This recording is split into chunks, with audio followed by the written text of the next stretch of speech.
Kwa hiyo kwetu sisi inakuwa changamoto, lakini tutaingia leo hasa ndo tutagusia hicho kipengele kimoja hicho cha astrology. Ile psychology, philosophy na masomo mengine hatutoyagusa sana, lakini tutagusa hii astrology kwa sababu ina mambo mengi sana ya mahusiano. Nilitaja tu masomo. Ni kipengele cha kuzingatiwa sana. Kwa sababu ni moja kati ya somo muhimu. Lilitolewa, sio walilitoa darasani, sio ilikuwaje, wakaweka astronomy baada ya kuweka astrology pia na yenyewe. Wakaweka astronomy tu, elimu ya anga. Kwa hiyo unaelewa tu elimu ya anga maana. Kwa hiyo tutajikita kwenye unajimu, kwa sababu unajimu unaenda sambamba na hichi ambacho tuna kipo kwenye mada yetu hapa. Sawa, elimu ya sayansi ya kiroho ina mchango gani katika masuala ya mahusiano? Ndio, na mchango mkubwa sana. Vipo vitu vingi, lakini leo tutagusa tu hii astrology kwa sababu ndio mambo ya nyota na mambo ya miezi. Unasikia mwezi wa kwanza, mwezi wa pili, mwezi wa tatu mpaka wa 12 zina uhusiano mkubwa. Siku 7 za wiki, ndio miezi wiki 4. Huu mzunguko wa kila siku ambao tuko nao. Utatueleza inakuaje na uhusiano wa kimapenzi. Kwa sababu umebeba hisia, umebeba maadili, umebeba kila kitu, mfumo wa kiroho kuweza kuelekeza kitu gani cha kufanya ili usikosee, usipotee. Kwa mimi niseme hivyo, lakini kwenye upande wa kiroho, sayansi ya kiroho ina masomo mengi. Bado kuna elimu nyingine sijaitaja hapa, inaitwa numerology, elimu ya namba. Na yenyewe ina umuhimu mkubwa katika kipengele cha mahusiano.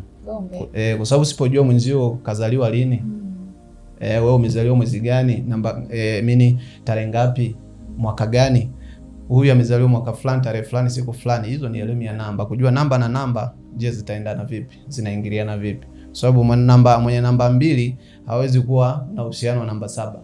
Umeelewa? Kwa hizo namba. Kwa hiyo kuna elimu ya namba ambayo na yenyewe ni elimu ya kiroho. Kufikiri jambo hapa kama unatakiwa kuzingatia hivyo vitu. Alafu ndo pale unaona moyo ushamdondokea mtu fulani ambaye mwendani kabisa. Wakati ukiangalia hisia pia zimetokana na sayansi hiyo ya kiroho. Kwa sababu hisia ni nini? Hisia ni msukumo wa ndani. Na unaweza kukataa huo msukumo.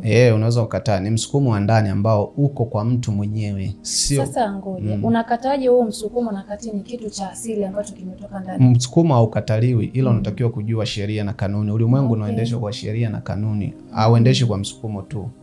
Ndio maana hapa tumetengenezwa lugha za ishara na alama ili kufumba baadhi ya mafumbo.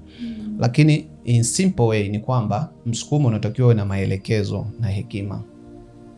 So msukumo tu utaenda kufanya mapenzi na mbuzi kwa sababu kuna hisia zimekupeleka? Hapana. Kwa hiyo kuna sheria na kanuni ambazo unatakiwa uzielewe kwamba inakuelekeza ukafanye nini kwa wakati gani.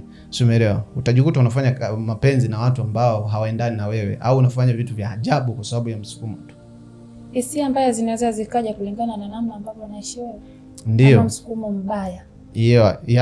Kutokana na jinsi unavyoishi, mazingira ulionayo, watu unaozungukana nao, vyakula unavyokula.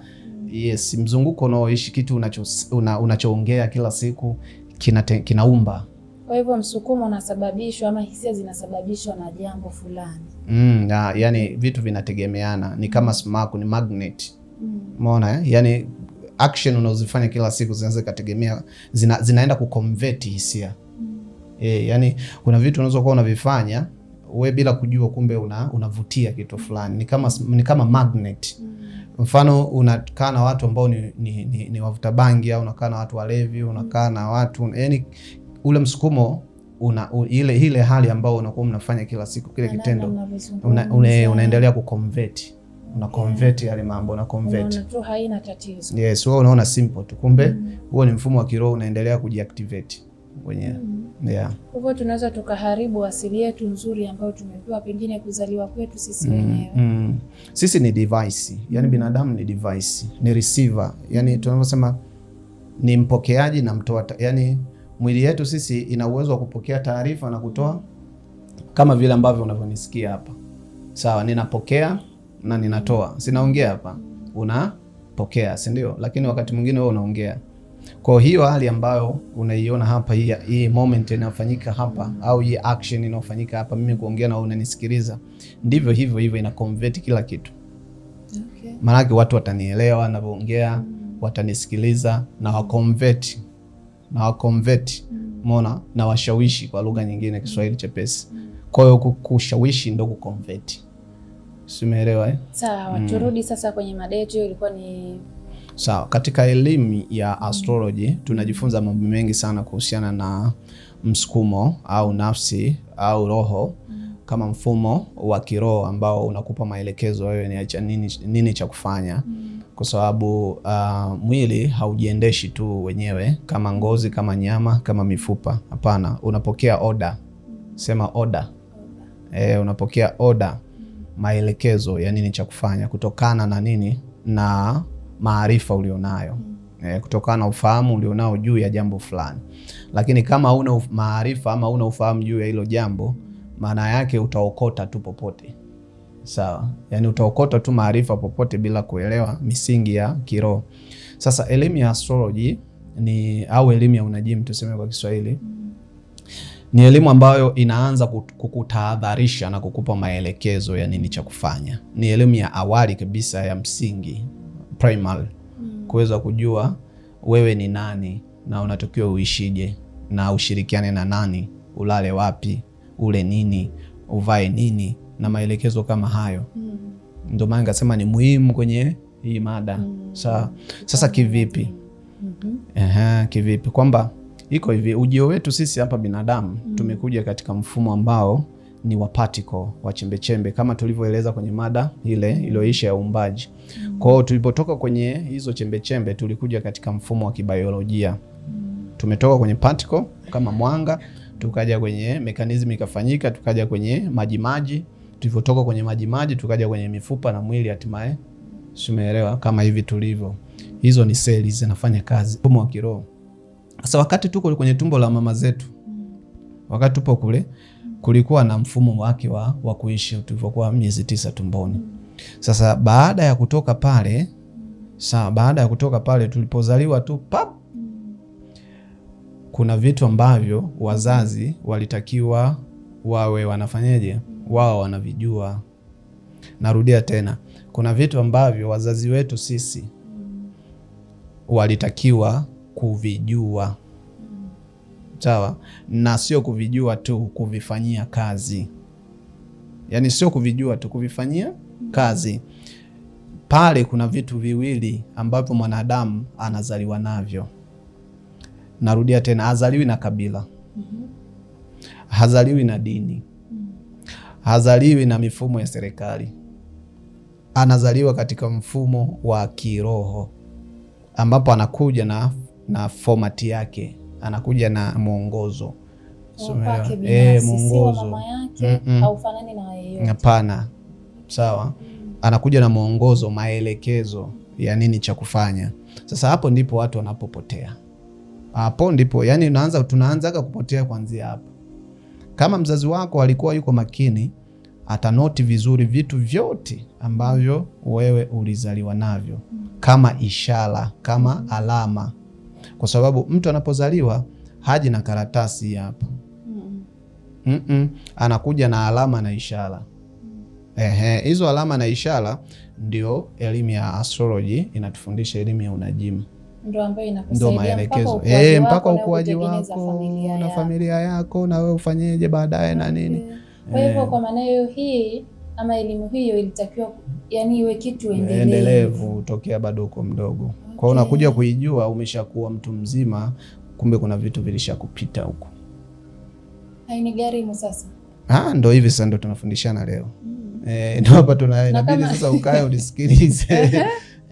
Kwamba tokea huko nyuma ukuelewa, umekuja kuelewa angalau ukiwa na miaka 25, 30 hapa mpaka 40. Sasa mambo mengi yameshajichanganya.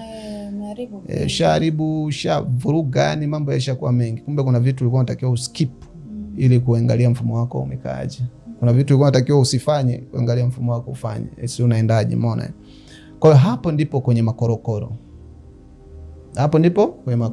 Ndio maana kuna ile kauli wanasema watu wengi wanakimbilia kutafuta amani katika ndoa, katika mahusiano, na wakati hawajui walikoangukia, walipojikwaa. Umeelewa?